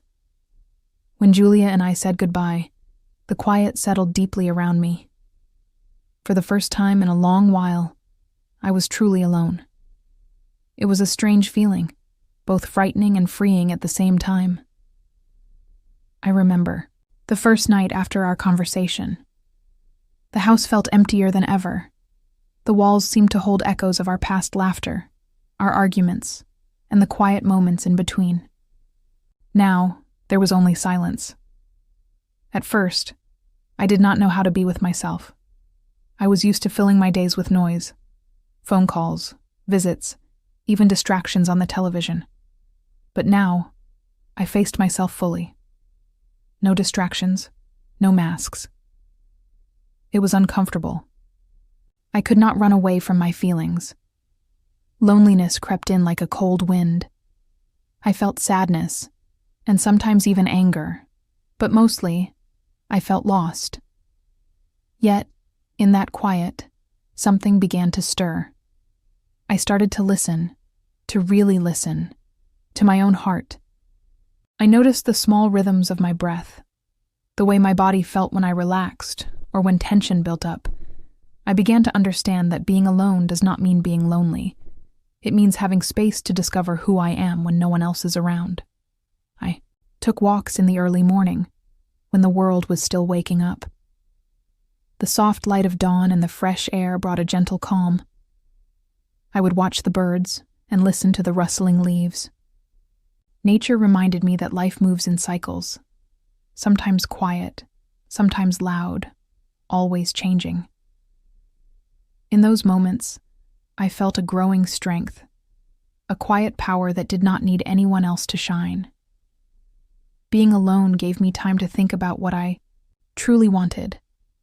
Without distractions, I could hear my own hopes and fears clearly. I realized that I had been so focused on trying to fix my relationship with Julia that I forgot to care for myself. I forgot to nurture my own dreams and passions. Now, alone, I could start to reconnect with those parts of myself. I dusted off old journals I had kept over the years. Reading my younger self's words was like meeting a stranger. I saw dreams I had put aside and promises I had made to myself long ago. I began to write again. Writing became a way to express what I could not say out loud. It helped me process my feelings and find meaning in my experiences. Sometimes, tears would come while I wrote. Tears for the pain I felt. Tears for the love I had lost. And tears for the hope that was growing quietly inside me. I also found comfort in small routines. Making tea in the morning, tending to my plants, cooking meals slowly and mindfully. These simple acts grounded me and reminded me that I mattered. At times, loneliness still felt overwhelming, but I learned to sit with it without fear, to accept it as part of the journey. I realized that being alone is not a punishment. It is a chance to heal, to grow, and to find peace within myself. I also discovered new parts of my identity. Without the noise of others' expectations, I could be honest about who I am and who I want to become. This process was not quick or easy. It took patience and courage. Some days were darker than others. But each day I became a little stronger, a little more confident, a little more at peace. I began to understand that being alone is not a sign of failure or weakness. It is a powerful step towards self-discovery. I did not need to fill the silence with noise or distractions. Instead, I learned to embrace the quiet, And in that quiet, I found myself. Time has a way of changing us. When I look back on who I was before the pain and the heartbreak, I see a different person. I am not the same woman who waited by the phone, hoping for a call that never came. I am not the same woman who tried to hold on to a broken relationship with all her might. I have changed deeply and quietly in ways that only time and reflection can bring. The changes did not happen overnight. They were small shifts at first, a new way of thinking, a different way of feeling, but they grew stronger with each passing day. One of the biggest changes I noticed was in how I saw myself. Before, I often doubted my worth. I questioned if I was good enough, if I deserved love, or if I was too much trouble. But now, I see myself differently. I understand that my value does not depend on others' approval. I am enough, just as I am. This realization was not easy to reach.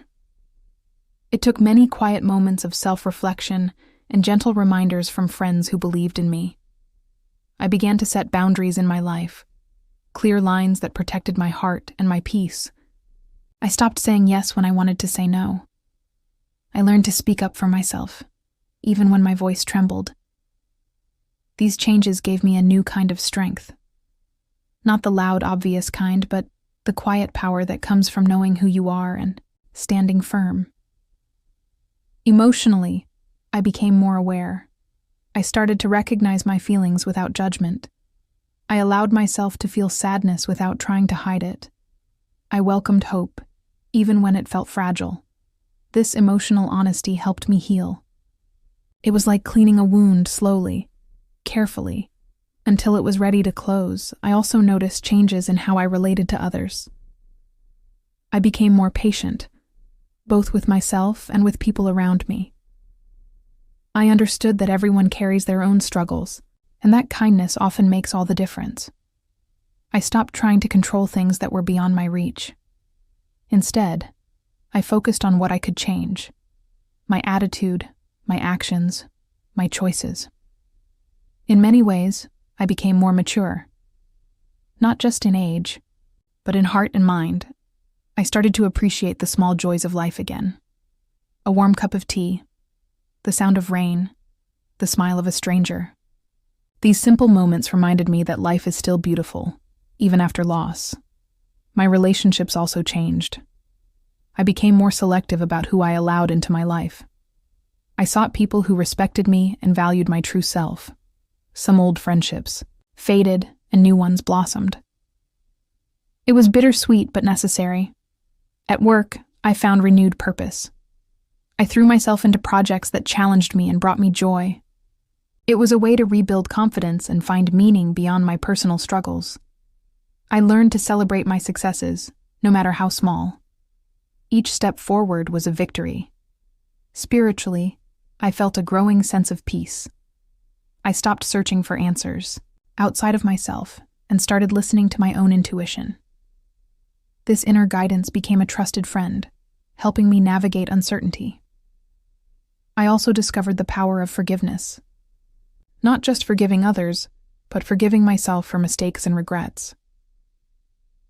This act of kindness toward myself was revolutionary. It opened the door to true healing. Sometimes I catch myself comparing who I am now to who I was before. I see the pain I have endured, and I am proud of how far I have come. I am stronger, wiser, and more compassionate. Yes, I carry scars from my past, but they are a part of my story, not the whole story. I am learning to embrace every part of myself, the light and the shadow. I know now that change is not something to fear. It is a sign of growth and life. I am not the same woman I was. I am someone new, someone who has survived, who has learned, who continues to grow. This knowledge gives me hope for the future. It reminds me that no matter what happens, I have the power to choose how I respond. I am not perfect, and I do not need to be. I am enough. And that is a beautiful thing. There is a moment in every dark night, when a small light begins to shine. It is faint and fragile, but it holds the promise of something better. That small light is hope. For many days, I had felt lost in shadows, the pain of betrayal, the ache of loneliness, and the weight of uncertainty clouded my mind. It was difficult to imagine anything beyond the darkness. But one morning, as the first rays of sunlight touched my window, I noticed something different inside me. A small light flickered quietly, barely visible, but undeniably real. It started as a gentle feeling, a soft warmth in my chest, a tiny whisper that said, "You will be okay." I did not know where this feeling came from. It was not a sudden miracle or a dramatic change. It was subtle, like the slow blooming of a flower after a long winter. This small light gave me the courage to face the day with a new mindset. Instead of focusing on what I had lost, I began to think about what I could gain. I realized that hope is not a big, loud thing. It is simple and quiet, growing in the smallest places if you let it. I started to pay attention to these small moments: a kind word from a friend, a beautiful sunset, the sound of birds singing in the morning. Each of these moments added a little more light to my heart. I began to take small steps toward rebuilding my life. I cleaned my home with care, making space for new memories. I reached out to old friends I had lost touch with, and some returned with open arms. I also discovered new interests. I signed up for a painting class at a local community center. Painting became a way to express feelings I could not put into words. The colors on the canvas told stories of pain and healing, loss and hope. Sometimes the light felt very small indeed. Some days it almost disappeared. The sadness would creep back, and the weight of loneliness would return. But I learned to be patient with myself. I knew that healing is not a straight path. It moves like the tide, coming in and going out, sometimes calm, sometimes wild. Even on the hardest days, I remembered that the small light was still there. It never left completely. I started to talk to myself in a kinder way. I stopped blaming myself for what had happened. I told myself, "You are doing your best." This simple act of self-compassion made a huge difference. It was like watering the small light, helping it grow stronger. I also found comfort in routine. Each morning I made a cup of tea and sat by the window for a few minutes. I watched the world wake up, reminding myself that life continues, no matter what. These quiet moments became my anchor. I reached out to a therapist as well. Talking to a professional helped me understand my emotions better. It was a safe space where I could share my fears and hopes without judgment. The therapist helped me see that hope is a choice. It is something we can nurture, even when life feels difficult. With this guidance, the small light inside me grew brighter. I began to dream again. I allowed myself to imagine a future filled with joy, peace, and new adventures. I thought about traveling to places I had always wanted to see, spending time with people who truly cared, and living a life true to myself. These dreams gave me energy and purpose. One evening, after a long day, I stood outside and looked up at the stars. The night sky was vast and full of mysteries.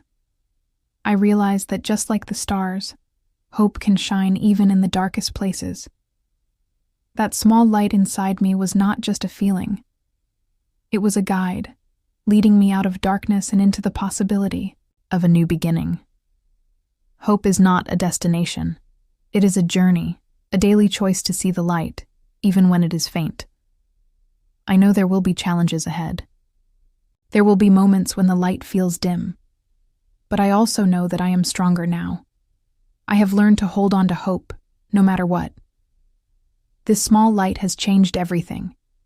It has given me strength, courage, and the belief that better days are coming. And for the first time in a long time, I smiled. not because my pain was gone, but because I saw the path forward. The small light is there for all of us, waiting to be noticed.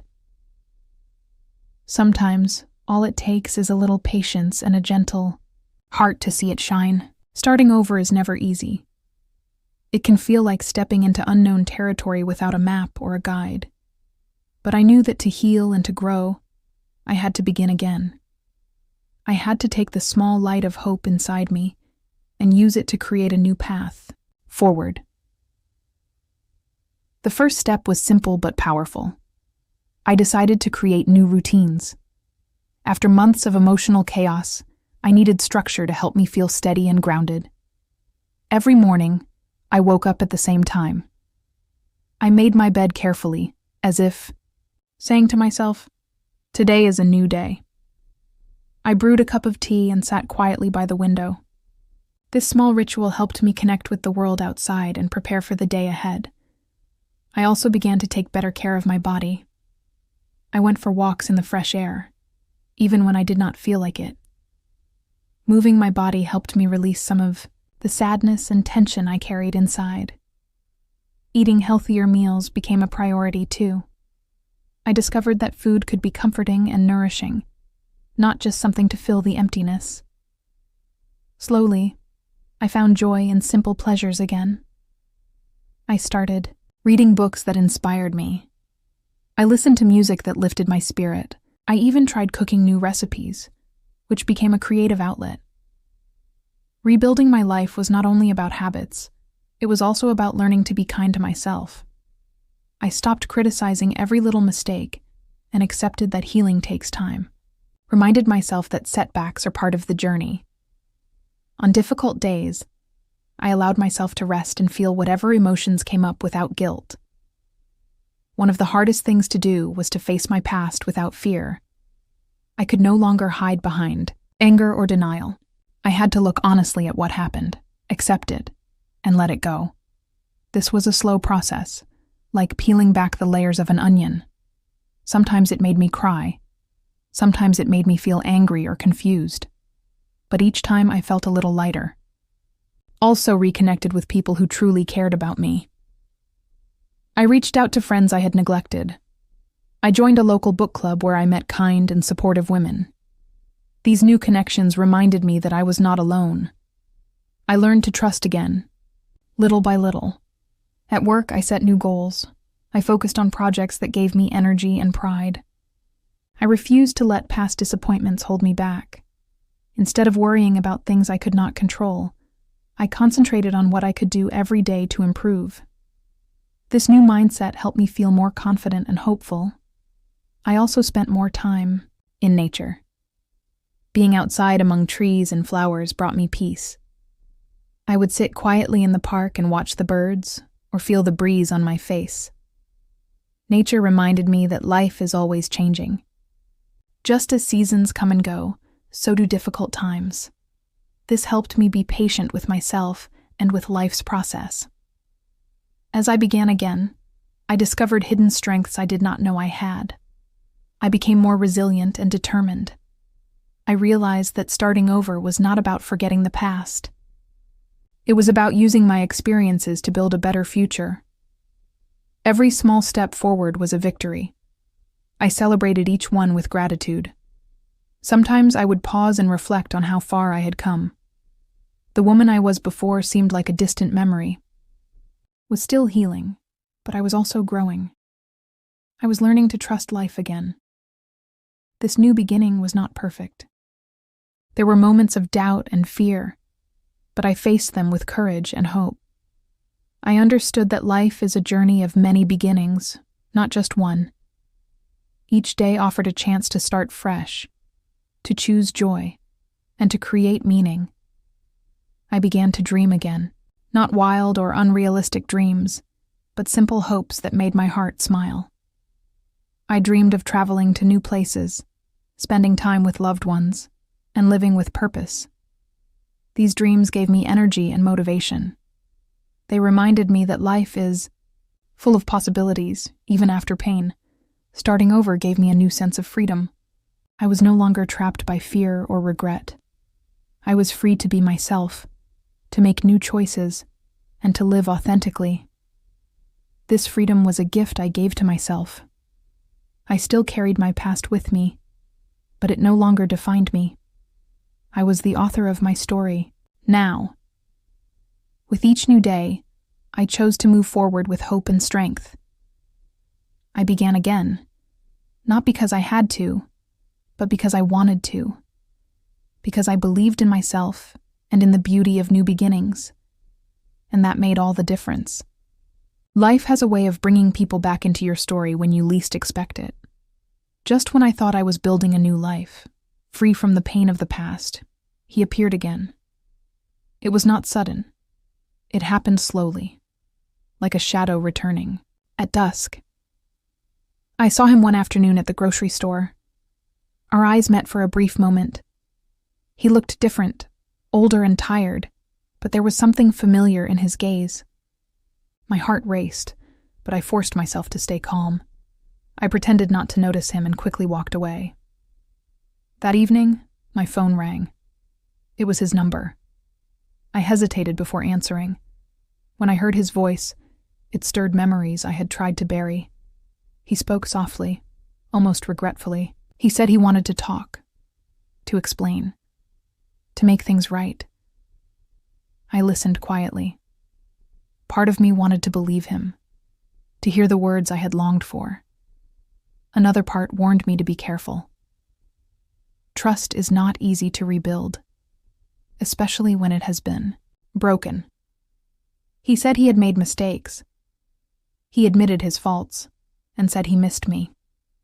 His voice carried a weight of sorrow that sounded genuine, but I was not the same woman he had left behind. I had grown stronger. I had learned to protect my heart. I told him I needed time. I was not ready to forgive or forget. Healing does not happen overnight. Days passed. He sent messages, some polite, some desperate. He asked if we could meet, to talk face to face. I debated whether to respond. Part of me wanted closure. Another part feared reopening old wounds. Finally, I agreed to meet him in a public place. I wanted to see him, to hear his story, and to decide for myself what to do next. When we met, he looked nervous.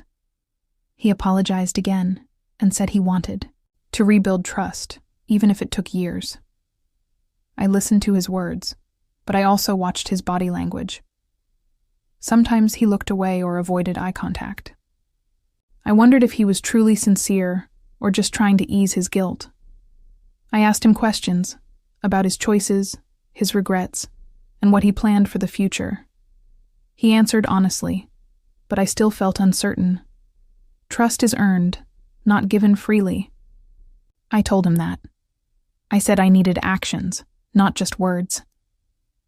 He agreed and promised to be patient. He said he would prove himself by respecting my boundaries and showing consistent care. Over the next weeks, he tried to stay in touch without pressure. Sometimes he sent small messages to check in. Other times, he shared memories from happier times. His efforts showed me he had changed, but I still kept my guard up.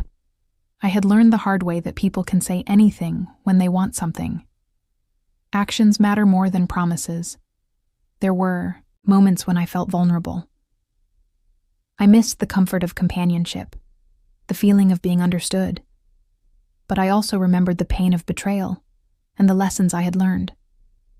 I realized that wanting someone back does not mean I must take them in again without caution. I needed to protect my heart, even if it meant keeping him at a distance. One afternoon, we met again for coffee. The conversation was calm, but honest. I told him about my fears and doubts. He listened without interrupting. That moment felt different. There was respect and openness between us. I felt a flicker of hope, but knew it was only the beginning. I told him I wanted to see how things would go, but that I would take it slowly. He nodded and agreed. This time, I was in control. I decided the pace and the boundaries. I did not want to repeat old mistakes. He understood that, and for the first time, I saw genuine respect in his eyes. I began to feel a cautious optimism. Maybe this time things could be different. Maybe the small light of hope I had found inside myself could grow with someone else's care and respect. But I was ready to walk away if trust was broken again. Had learned to value myself too much to settle for less. This experience taught me a valuable lesson. People can try to come back, but only you can decide if you are ready to welcome them. You must listen to your heart, but also use your wisdom. Chose to be open but careful. I chose to protect my peace. I chose myself. No matter what happened next, I knew I was stronger than before, and that was a victory worth holding on to. When he tried to come back into my life, I knew something deep inside me had changed. I was no longer the woman who had waited silently, hoping for a second chance without conditions. I had grown in ways I did not expect. The pain had shaped me, but so had my healing. Before I was afraid to speak up, I kept my feelings hidden, hoping things would get better on their own. Now, I found a new strength in my voice. I could say what I needed without fear of rejection or judgment. It surprised me how much I had learned about myself. I understood that self-respect was not selfish.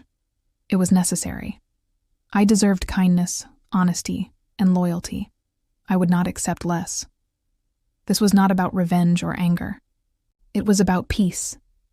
Peace with my past and peace with my future. When we met again, I was calm. I looked at him clearly, without the confusion I once felt. I saw the truth in his eyes, but I also saw my own power reflected back. I told him I was different now. I was not the same person he had left behind. I had grown, learned, and healed. He listened carefully. I think he was surprised by my confidence. I spoke slowly and clearly. I made sure my words matched my feelings. I explained that trust takes time to rebuild. It cannot be rushed or forced. It is earned through consistent actions and respect. I said I was open to seeing where this might go, but only if it was honest and real. No more secrets or lies. I did not want to live in the past. I wanted to create something new, based on truth and respect. He agreed, but I knew actions would speak louder than words. This time I took control. I set boundaries. I told him what I needed to feel safe. It felt strange at first, to be so clear and firm. But it was also freeing. I was no longer waiting for approval or acceptance. I was choosing myself. Over the next weeks, I noticed how my feelings changed. I was cautious but hopeful. I watched his actions carefully. He kept his promises. He was patient and kind. He respected my space and time. It gave me hope that maybe, just maybe, people can change. I also noticed how my own attitude shifted. I was kinder to myself. I stopped blaming myself for things that were not my fault. I began to understand that healing is a process, not a destination. Some days were hard.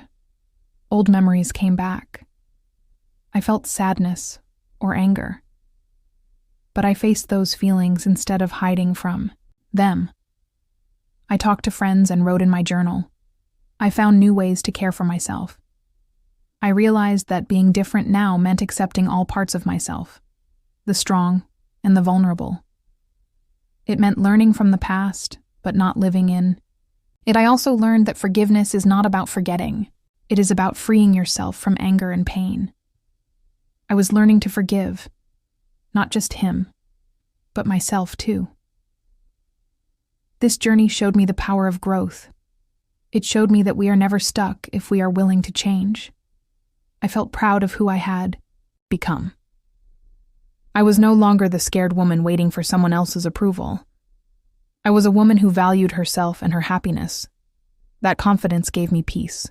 I knew that no matter what happened next, I would be okay. I had found a new kind of strength, one that comes from within. I was ready to face the future with open eyes and an open heart. I was different now, stronger, wiser, and free, and that made all the difference. There was a moment when I realized that no one could choose happiness or peace for me. It had to come from within. For a long time, I had been waiting for others to see my worth, to treat me with respect, or to offer me love. But in the end, I understood that the most important choice was mine, to choose myself. Choosing myself was not selfish. It was necessary. It meant putting my needs and feelings first for once. It meant saying no to what did not serve me, and yes to what made me whole. It started with small decisions. I began to wake up earlier, giving myself time to breathe and think before the day began. I cooked meals I enjoyed instead of rushing to finish chores. I went for walks and felt the fresh air on my face. These little acts were like planting seeds of self-love. They grew slowly, but I could feel them strengthening me. I stopped trying to fix what was broken outside and focused on healing inside. I gave myself permission to feel pain, sadness, and even anger. I knew those feelings were part of my story. I accepted them without judgment. Choosing myself also meant setting boundaries. I stopped answering calls that upset me.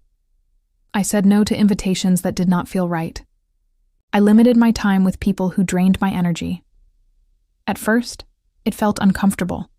I worried I was being too harsh or distant. But then I realized that healthy boundaries protect our well-being. They are acts of respect for ourselves.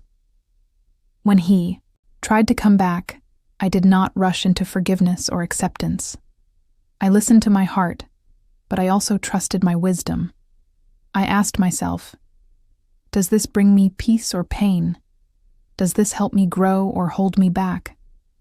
Every time, I chose what felt right for me, not what others expected. I practiced saying, I choose myself, quietly but firmly. Sometimes it was difficult to stand alone. Sometimes I missed the comfort of familiar relationships, even if they were not good for me. But I reminded myself that being alone is better than being with the wrong people. True connection comes from respect and love, not obligation or fear. Choosing myself opened new doors. I started exploring interests I had forgotten. I read books that inspired me. I signed up for a painting class. These new experiences brought joy and confidence. They reminded me that life is full of possibilities, even after heartbreak. I also found comfort in routines that honored my needs. I made sure to get enough sleep, eat well, and move my body. I meditated quietly in the mornings. To clear my mind, these acts of self-care became my foundation. They reminded me daily that I mattered. I noticed how my attitude toward myself changed. I was kinder, more patient. I stopped blaming myself for things beyond my control. Choosing myself was not about ignoring others. It was about finding balance. I could still love and care for family and friends, but I no longer lost myself in their expectations. This choice gave me freedom. Freedom from guilt, fear, and doubt. I realized that self-love is not a destination, but a journey. Some days are easier than others. Some moments require extra courage. But each day, I could return to the choice to honor myself. When he reached out again, I was ready.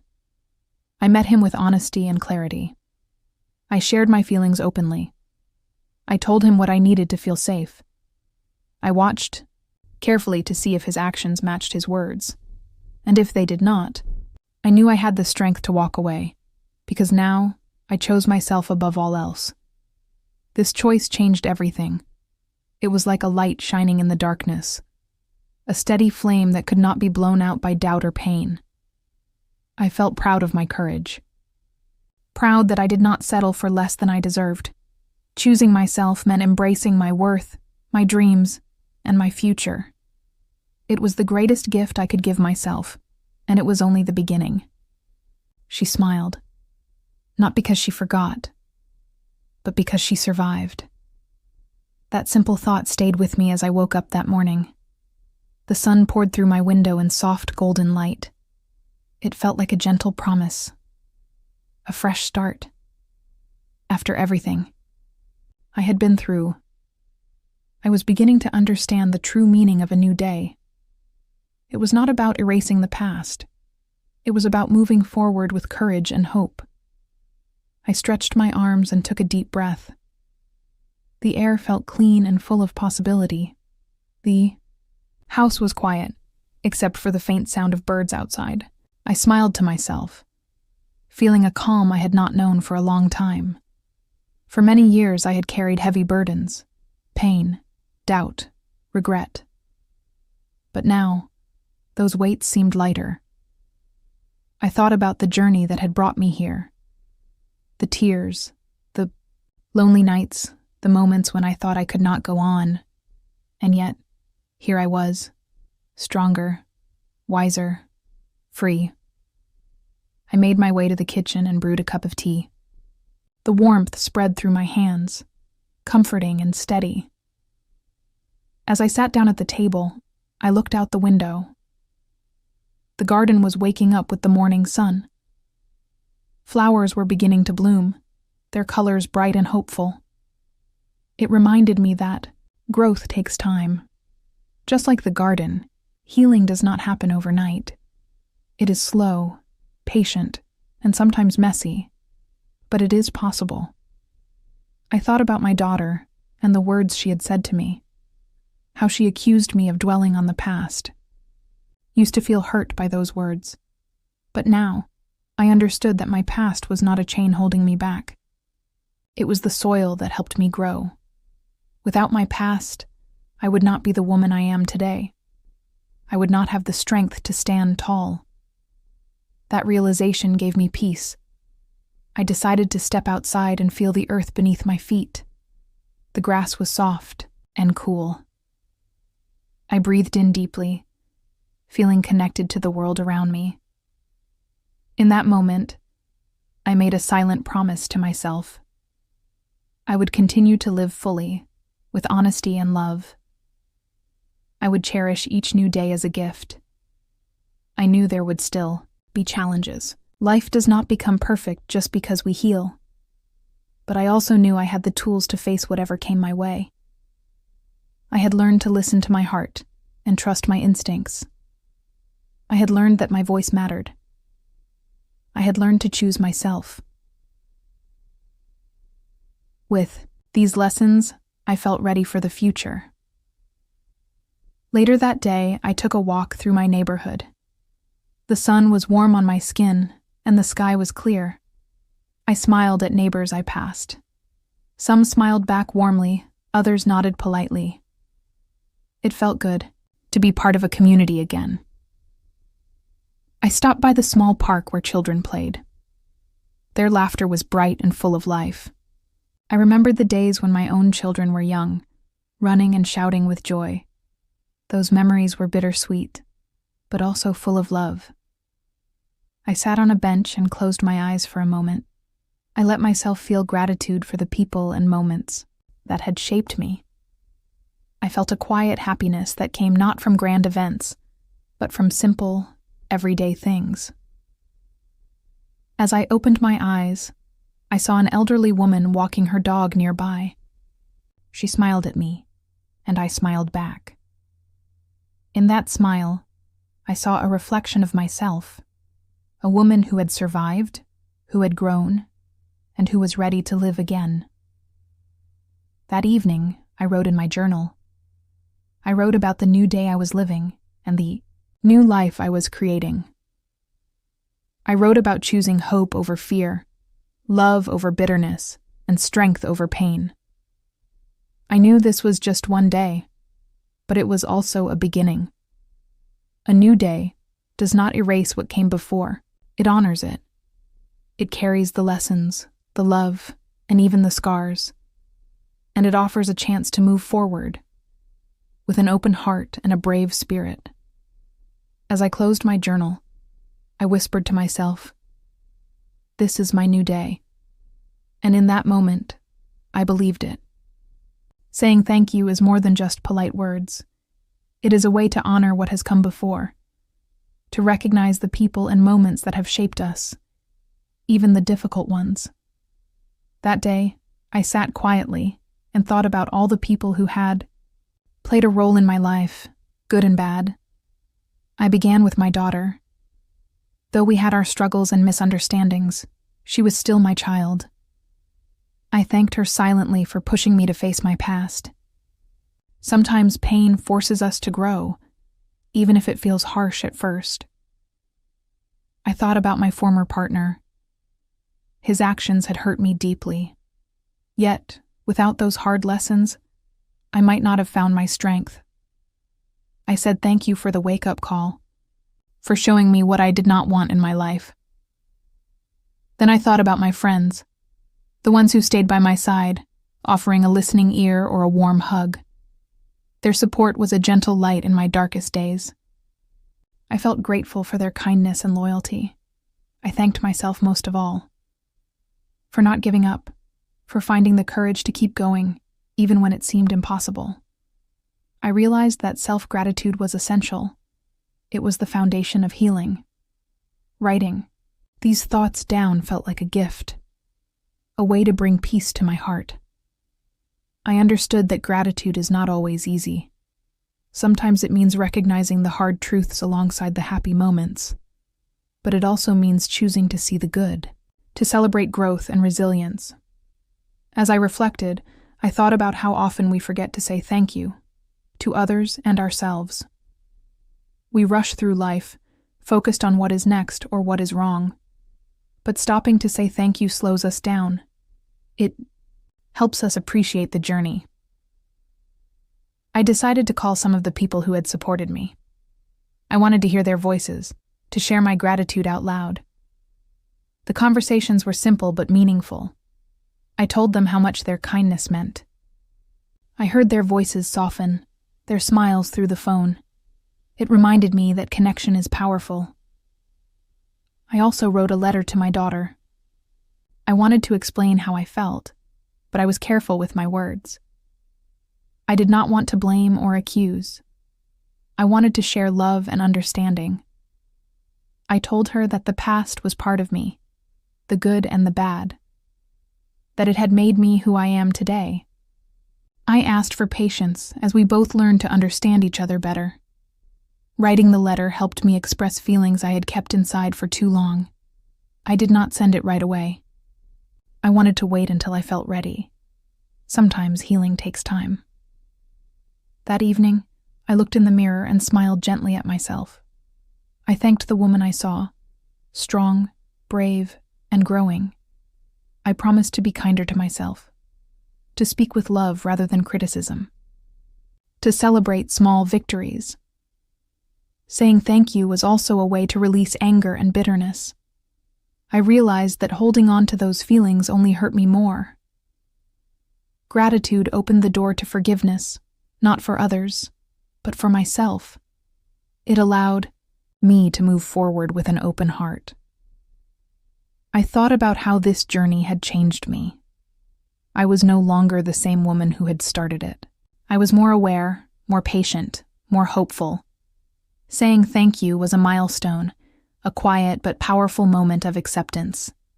It reminded me that every experience, even painful ones, has meaning. I looked forward to sharing this lesson with others, to helping them see that gratitude can be a path to healing. Before I went to bed, I wrote one last sentence in my journal. Thank you for the strength to say thank you. I closed the book with a peaceful heart. Gratitude was not the end of my journey, but it was an important step. It gave me the courage to keep moving forward, and the hope to believe in new beginnings. Forgiving myself was the hardest step of all. It was a quiet struggle inside my heart, one that took many nights of reflection and tears. I had carried so much guilt for years. Guilt for mistakes I made, for choices I thought were wrong, for the pain I caused others. and for the pain I felt inside. But slowly, I began to understand that forgiveness was not about forgetting or excusing what happened. It was about freeing myself from the heavy weight of blame. I sat alone one evening, the room dimly lit by a small lamp. I looked at my reflection in the window, seeing a woman who had been through so much. I wanted to tell her it was okay, that she had done her best with what she knew at the time, that she deserved kindness, especially from herself.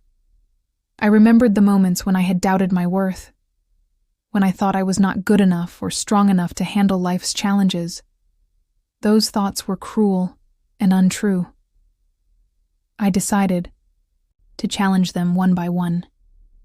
I told myself, "You did not know better then, but you are learning now. You are growing every day, even if it feels slow. You are worthy of love and forgiveness." Saying these words out loud felt strange at first. I was not used to speaking kindly to myself. But as I repeated them, a small warmth began to grow inside. It was a seed of self-compassion, the beginning of healing. I also wrote a letter, not to anyone else, but to myself. In this letter, I poured out all my feelings, the regrets, the fears, the hopes. I allowed myself to be honest and gentle at the same time. I wrote, "I forgive you for the times you felt weak. I forgive you for the mistakes you made. I forgive you for being human." Writing this helped me face the parts of myself I had hidden away. At times, the guilt returned like a shadow. It whispered doubts and old stories. But I learned to notice those moments without letting them control me. I would pause, breathe deeply, and remind myself that forgiveness was a process, not a single event. I thought about the people I had hurt along the way. I wished I could go back and change things, but I knew that was not possible. Instead, I focused on making amends in small ways now. I reached out to a few people with sincere apologies, even if the wounds were not fully healed. I did this not to erase the past, but to show that I cared and that I was trying to be better. Forgiving myself also meant letting go of perfection. I had spent years chasing an impossible idea of who I should be. Now, I accepted that being imperfect was part of being human. It was okay to stumble and learn. Slowly, I felt a lightness I had not known in a long time. The heavy chains of guilt loosened. I was still carrying scars, but they did not define me anymore. I was more than my mistakes. I was a woman growing stronger each day. One morning, I stood in front of the mirror and looked deeply into my own eyes. I said quietly, "I forgive you. I love you." It was a simple moment, but it felt like a breakthrough. From that day forward, I tried to be patient with myself. When old doubts crept in, I met them with kindness. When I made a mistake, I forgave myself quickly instead of dwelling on it. I realized forgiveness was a gift I could give myself, a way to heal and move forward. This journey taught me that forgiving myself did not erase the lessons of the past. Instead, it made those lessons more bearable. It allowed me to carry my history without being weighed down by shame. I also learned that forgiveness opened the door to peace, not a loud or dramatic peace, but a quiet, steady calm in my heart. I felt grateful for this change, even though it took time. I knew I was still learning, still growing, but I was no longer stuck in guilt or regret. I was free to live fully, with hope and courage. I understood that forgiveness was a continuous journey, one that I would choose again and again, and in that choice I found strength. Freedom was a feeling I had almost forgotten. For many years, I carried the weight of my past like a heavy chain. It held me back, kept me from moving forward. But now, I could finally say, I am free. This freedom was not about escaping my life or forgetting what happened. It was something deeper, a release inside my heart and mind. It was the power to choose how I would live, no longer controlled by fear or regret. One morning, I decided to take a walk outside. The air was fresh and cool, and the sun was just beginning to rise. As I stepped barefoot onto the soft grass in my garden, I felt a connection to the earth beneath me. The coolness of the ground was a gentle reminder that I was alive, present, in the moment.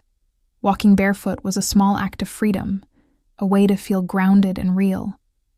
I thought about how often we forget to feel simple pleasures, how life's worries make us rush and forget to breathe. That morning, I let myself slow down. I breathed deeply and opened my heart to the world around me. The birds sang softly, and the flowers swayed in the gentle breeze. It was a peaceful moment, full of quiet joy. I realized that freedom was not about what I owned or where I lived. It was about how I felt inside. I was free because I had let go of the past that held me prisoner. I had forgiven myself. I had found hope again. And most of all, I had chosen to love myself. Dancing became another way I expressed my freedom. In the privacy of my living room, I put on music that made me feel alive. I moved slowly at first, then with more energy. I let my body tell the story of release and joy. There was no judgment, no need to be perfect, just pure expression. The dance was a celebration, a way to honor the journey I had taken. I felt tears come to my eyes, but they were not tears of sadness. They were tears of healing, of newfound strength.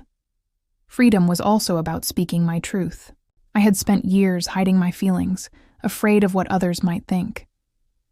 Now, I was ready to share my story, not to seek approval, but to be authentic. Speaking my truth gave me power. It helped me connect with others who had faced similar struggles. I began writing more openly, sharing my experiences with friends and in my journal. Writing was a way to keep my freedom alive, to remind myself of how far I had come. I also learned to set boundaries. Freedom meant saying no to things that did not serve me. It meant protecting my energy and choosing relationships that brought me joy and support. I stopped trying to please everyone and started listening to my own needs. There were moments when old fears tried to creep back. Doubts whispered that I was not worthy of freedom, that I might lose what I had gained. But I met those fears with courage. I reminded myself that freedom was a choice I could make every day. One day, I stood by the window and looked out at the world. I felt a sense of peace that I had never known before. The past was still there, but it no longer controlled me. I was the author of my own story. I understood that freedom was not a destination, but a journey. It required daily effort and self-love, but it was worth every step. I smiled softly and whispered to myself, I am free. That simple phrase held so much power. It was a promise to live fully, to embrace life with open arms. Freedom gave me hope for the future. It allowed me to dream again, to believe in happiness and peace. I knew that challenges would come, but I was ready to face them with strength and grace, because I was free, and freedom was the greatest gift I could give myself. Knowing who I am felt like coming home after a long, difficult journey. For many years, I had lost sight of myself. I had let others' opinions, fears, and expectations cloud my vision. But now, I could say with quiet confidence, I know who I am. This was not about arrogance or pride. It was about understanding my true self, my strengths, my weaknesses, my values, and my dreams. The process of discovering myself again was slow and gentle. It happened through moments of reflection, honest conversations, and quiet time alone. I spent hours writing in my journal asking questions like, "What do I want?" and "What makes me happy?" I realized that the answers came not from outside, but from deep within me. I am a woman who has faced pain and betrayal. I am someone who has loved fiercely and lost deeply. I am imperfect, but I am strong. I am still learning, still growing, and I am proud of that. One of the most important lessons I learned was to accept all parts of myself, the light and the shadows, the successes and the failures, the joy and the sadness. Each piece was a part of my story, shaping me into the person I am today. I no longer tried to hide my past or pretend it did not matter. Instead, I embraced it as a source of strength. My experiences gave me wisdom and resilience. They taught me to be compassionate, not only to others, but to myself. Knowing who I am also meant standing firm in my values. I valued honesty, kindness, and courage. I wanted to live with integrity, making choices that reflected these values. This clarity helped me set boundaries and build healthier relationships. I found joy in simple things: a quiet morning with a cup of tea, a walk in nature, a heartfelt conversation with a friend. These moments reminded me that happiness is not about big achievements, but about appreciating the present. I also reconnected with old passions. I began painting again, something I had stopped years ago. The colors on the canvas became a way to express my emotions and dreams. Painting gave me peace and a sense of freedom.